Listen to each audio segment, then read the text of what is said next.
Mwami uhoraho uri Jesus, ndashaka kumenya ukuntu bigaragara gukunda abantu. Ndashaka kumenya ukuntu Yesu wagendaga akita ku bantu bahangayitse, bababaye,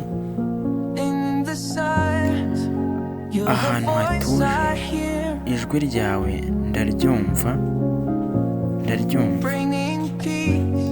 unzanira amahoro, ukanyirukanira ubwoba.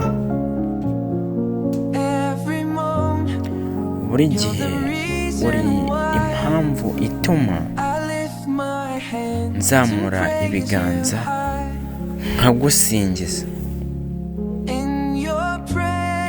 Iyo hari mba numva mpari wese. Mwami ndakwizera na roho yanjye. Uri inzira inyobora, ikanyobora muri buri kimwe na buri munsi. Mwami wera Yesu, uri ukwizera kwanjye. Amavi yose nagupfukamire, na buri mutima uguhamagare. Yesu wera, urarabagirana,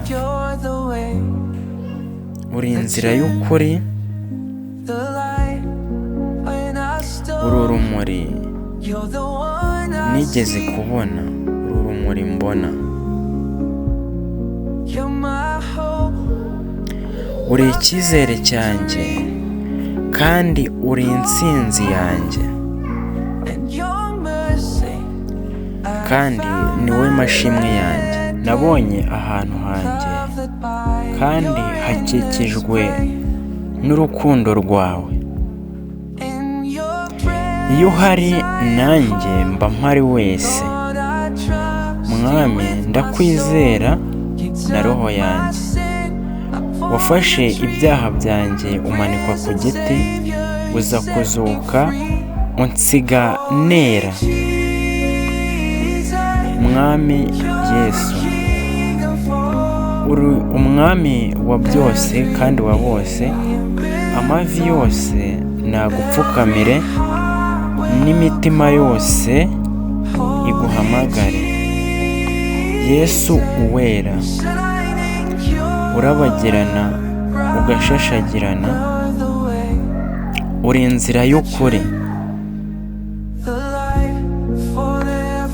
uri ubuzima iteka kandi uri icyizere iteka. Ibyo ni ukuri.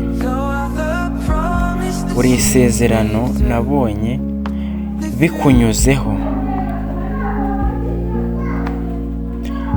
Hola ni Safaji nk'ibisanzwe.